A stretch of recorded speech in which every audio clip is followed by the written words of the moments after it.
I said got it. I also said got it. Okay. Downtime.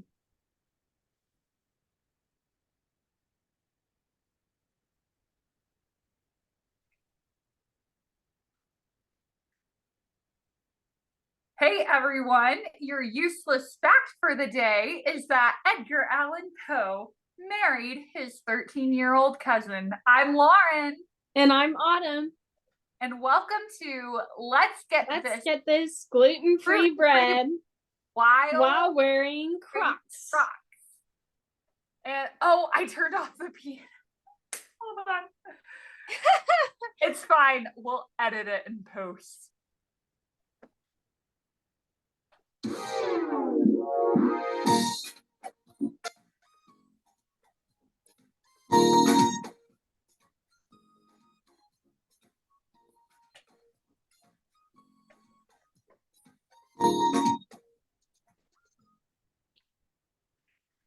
So this is our first episode of our new podcast that Autumn and I are starting. For those of you who are wondering, why did Lauren and Autumn start a podcast? Well, good question. Yes. We FaceTime pretty regularly. And one night while we were FaceTiming, we were like, man, the world needs to hear these conversations that we have. Because we're hilarious. They're hilarious.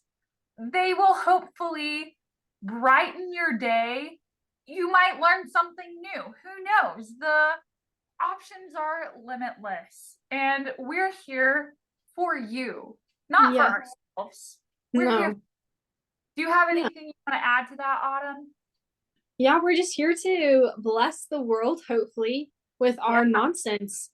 And to let those out there who have the most random and odd conversations know that you're not alone and that it can be entertaining. We hear you. And we're right with you. Because we too are odd and weird people. And we're literally doing this on a Friday night. Because we have nothing else to do with our lives. Okay. Oh, and we're cousins. Oh, yeah. If you didn't know that already, we're cousins who are also very close friends. Yes, the best. The best of friends, truly. Let's go ahead and jump into our first segment. Yes, of our absurd quote. So, Lauren, you want to repeat our absurd quote of the day? Yeah, not quote of the day, fact of the day. Oh, yes, facts. Sorry. Sorry, quotes later. Quotes later. But Edgar Allan Poe, he married his 13-year-old cousin. I don't know if many of you knew this, but I think I knew it at one point in my life and probably forgot. But we find this pretty disturbing for a number of reasons. First of all, we have incest going on, which is a whole thing on its own. And yeah, we learned that Edgar Allan Poe was 24 and she was 13. That's an 11-year age gap, which granted, our grandparents, Pappy and Mimi, have a similar age gap. But they didn't get married at that age. No, and they were not related. Not closely related at all. Didn't even know each other. Yeah. So this is far worse, in our opinion. It's pretty icky. Pretty icky. And if you read some of Edgar Allan Poe's poetry, it probably shouldn't come to a shock to you. He was a pretty weird guy. Yeah, pretty scary person. Dark stuff going on in his life. Yeah. The Raven, the Telltale Heart. Yeah. All those. A lot of them. All of them. For you, those of y'all who don't. Yep. For those of y'all who don't know, Edgar Allan Poe is a famous poet/writer who is known for his dark horror and terror stories full of madness. And he was the first person to use the term short story. So, like, the Telltale Heart is considered a short story. I did not know he was the first person to use short story. Thump. And then the Baltimore Ravens, the football team, you know, that Michael Orr played on. Yeah, of course. That is named for his, like, in reference to the Raven from Edgar Allan Poe. Wow. Another thing that I did not know.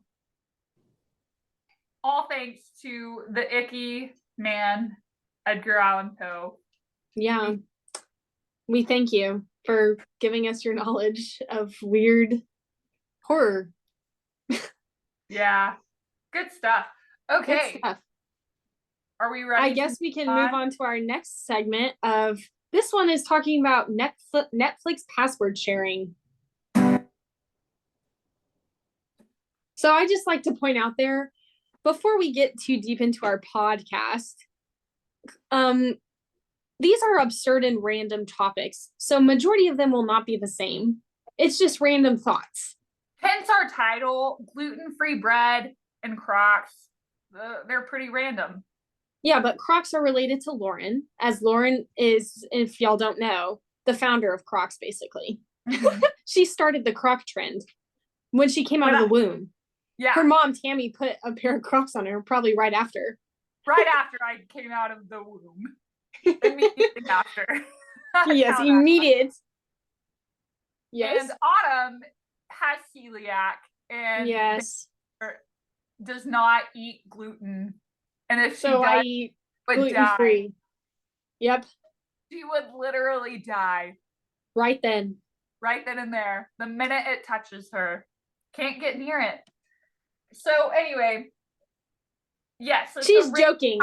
She's joking. I won't die. Didn't come out of the womb wearing Crocs. So just to clarify, so if any medical inclined people are listening, we understand what celiac is, and we don't take it lightly.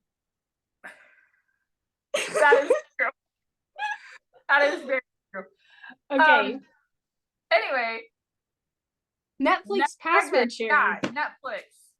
So many of you may know Netflix is putting a restriction on the amount of passwords that it or accounts that it can share outside of the household. And if you are sharing it outside of the household, you're done for. And Autumn and I are both people who have been mooching off of other people's Netflix account. For me, I've been doing it for like 5 years. Yeah, many years. It's pretty brutal. Today, I think, is the last day. So if you're like us, we feel you and we hear you. And we're upset just as much as you. And if you need to take time to grieve, it's okay to grieve. Yeah, we'll post Lauren's personal phone number out there so y'all can give Lauren a call if you need to grieve. I don't know that we'll do that, but yeah, no, you need it. Go seek help. So I did some little research, Lauren, about Netflix password sharing. I did too. And there is said to be a $3 billion increase for Netflix for doing this, like. Which is absolutely insane to me. And I mean, hey, from a business move, it's a pretty good move. Yeah, but it's irritating for the public. It's very irritating to the public who don't have $3 billion. Yeah, no, definitely not. And with inflation, I mean, come on. So I found an article from USA Today, and the reason I chose this article is because it quotes a professor from the University of Kansas. And if you didn't know, I am a graduate student at Woo! Woo! I don't know this professor, but I just thought it was funny that this article quoted him. And so I think he says it best, actually. He says at the very beginning of this article, Jeffrey Hall, KU professor in communications and an expert on friendship, blame Netflix loud and clear.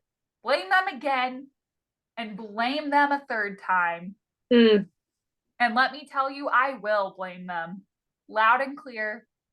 I'll blame them a second time, and I will blame them a third time. Yes. For taking away my ability to watch Netflix and without share. paying for it myself. Yeah, and share it with the community. Indeed. Another thing about it is the price has gone up, Lauren. to $19.99 a month. But then if you still want to share your password, you can do that for an extra $12 per month for two people, like two share passwords. So then that comes with a total of $31.99 a month. You know what I think we should all do? I think protest boycott Netflix in response to this. I mean, if we're being completely honest, like Stranger Things is on there and stuff, but Netflix has kind of started getting rid of their like most iconic blockbuster movies that made Netflix so cool, was having those movies that you just love, the classics, and they're kind of moving towards Netflix originals, which are, some of them are great. Like some of them are really good. But then some of them it's like, why can't I just watch a blockbuster movie? Yeah. I think they should bring Blockbuster back. Yeah, and that's kind of like how Prime Video is starting to have a little edge on Netflix, because you can buy the video and have it on your device forever, like your Prime account forever. On a trip really fast. Oh, okay. I don't know if this is normal in podcasting. I just forgot my drink over there, and I needed it. Diet Pepsi makes the world go round. There you go. No, I got out of it. Okay, we're back. Yes. Anywho, let's move on to the next thing. Yes, we're going to be talking about, are playgrounds safe for children to play on? So, for many of y'all know that playgrounds are seen throughout the entire country and really world. Like, and some of them are some pretty epic playgrounds where it's like, wow. Like, that's a nice looking playground. I'll play on that. You know, like I'll go play groundies on that playground. But so according to the nsc.org, which is like a national safety control, over 200,000 children ages 14 and younger go to the ER every year due to playground incidents. And more than 20,000 children are treated for brain trauma from this playground. This is not funny. It's not funny. It's not funny. I wasn't expecting the statistics to be that high. And yeah. I hope through humor. Yeah. So we're not laughing at those who have been hurt. Very, very hard. And in fact, Austin and I both have been hurt on playgrounds. Yes. I busted my chin open one time on a playground. And I broke my arm one time on a playground. Yes, and I knocked the wind out of me one time on a playground. I passed out. The only time in my life I ever passed out. I guess we're not helping the cause of if playgrounds are safe, but to the stats. Yeah. Wow. Yeah. There you go. So, well, it's funny that Autumn looked up that information about playground safety. I looked up information about how to play on playgrounds and remain safe, because they're fun. And they are fun. Absolutely go to them and encourage your kids to get outside and be active. So it's really important. Don't get super intense and roughhouse or push people whenever you're on the equipment itself. That's where bad things tend to start happening. Use the equipment properly. Go down the slide with your feet first. Don't go down head first. That's not smart. What else? Don't stand on the swing. Swings are meant to be sat on, not meant to be stood on, even though I've definitely done that in my lifetime. And we'll probably do it again. And we'll probably do it again. Yeah. And if you're a parent, watch your kids. If you're a teacher, watch the kids. Don't leave them unsupervised, because that is when bad things happen. Yeah. And I mean, like, even besides that, like, let's talk about the hot sun. If those metal playgrounds, you get third-degree burns on your body from touching a metal pole. It's true. Or like, yeah. Or like homeless people sleeping in the tunnels. That's a shock. True. Like, but I mean, also I looked up on Google, Lauren, how do I make sure playground is safe? And it literally says supervise your kids. But like, let's be real. Even that won't do anything because I mean, I grew up going on being very active outside, as Lauren and I both did, and there were many times where my parents were like, just go play on the playground. They weren't watching me, and I was the one who would, if it's like the plastic um roof, I'd be the one to climb on top of that so I could win groundies. I remember her doing that very kind of thing when we were kids, and I didn't fall. To climb to the top. I didn't fall, but I mean, would I be thrilled to see my child? I mean, I would first be like, wow, look at them, the athleticism. But then I'd be like, oh, shoot, they should get down because if they fall, they could die. Yeah, I will say this last summer, it was kind of funny with people that Autumn and I both know. The dogs, grandkid, or Casey and me, if they're listening, rip. However, what's their Caden. I probably shouldn't be saying this. We can edit it out later. It's fine. I was on this playground at summer camp and he had climbed to the top and I thought, ooh, that looks fun. And so I climbed to the top with him. And then his grandmother came down and yelled at him to get down and that he knew better than to be up there.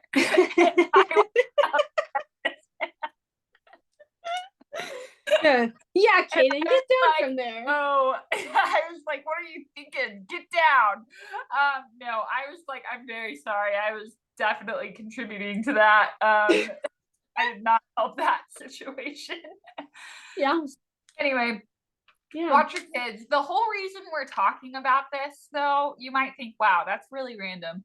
It is. On Instagram. I don't know the guy. He's like Australian or something. He's really funny, and he tests playground safety using these little mannequins and essentially throws them at the equipment. So if you haven't hilarious videos, watch them. They are funny and insightful. Yes, they are. Okay, moving on to our next segment of unsolicited parenting advice. So we both all know that majority of parents, first to clarify, Lauren and I are not parents. We don't have children. Yep. And we know, though, as most people know, that unsolicited parenting advice is one of the most annoying things that parents tend to give. But one thing that Lauren and I don't care about is whether or not people want this advice or not. So we're going to give it anyway. Exactly. So you can take it with a grain of salt, or you can take it with a tablespoon. What? Just a heads up, we're running out of time on the Zoom, so we're gonna go through these really fast. Yes. So my unsolicited parenting advice is to let your kids drink. If there's a plastic cup, it's not going to kill them to drink from a sippy cup that's plastic. I mean, it's just not going to, because I mean, I drink it and your parents probably drank from a sippy cup. So yeah. Lauren? Corporal punishment. If you're not spanking your child, you're wrong. And yep, spare the rod and spoil the child. Entitled, little bratty. Just kidding. I mean, no, I'm not. I'm really not, actually. I was spanked as a child, and I think it made me better. What about you, Autumn?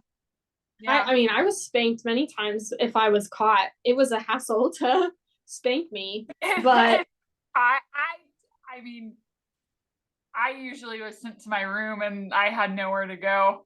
And then they got spanking, and I was done. I would hide. I would beg for a second chance, and I was able to usually trick my dad into giving me a second chance, but my mom could not trick her. That reminds me of kind of like Twilight, when the Volturi don't give second chances. That was like what my dad was. I haven't watched Twilight. Oh, well, you should watch them. They're really good. Anyway, so our Yeah. last segment that we're going to be talking about, then this segment you'll be able to get every single week because it's that important. Amen. It's called bologna.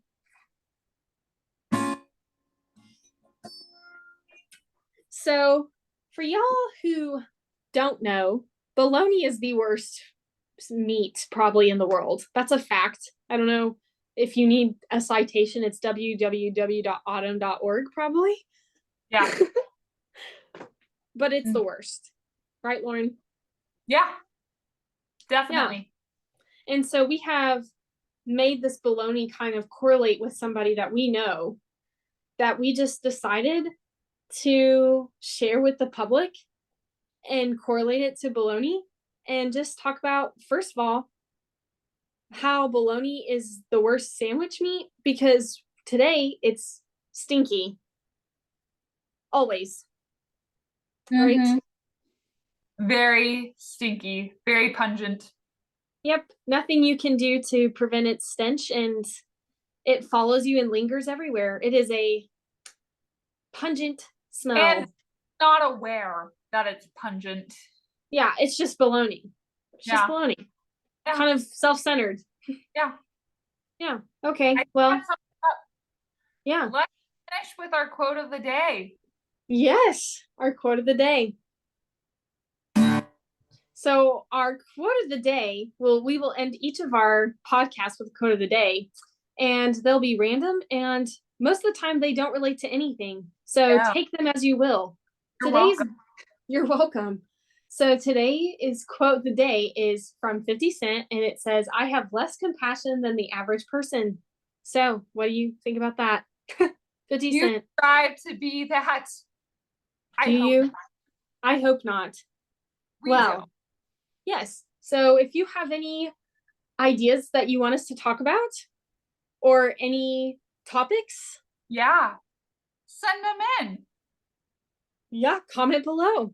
Let us Thank you so much for listening. Bring it for you. For you. And with that, I'm Autumn. And I'm Lauren. And thank you for listening to our podcast.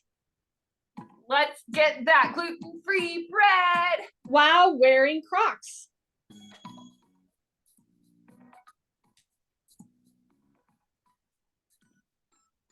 And how do I end the recording? We did it.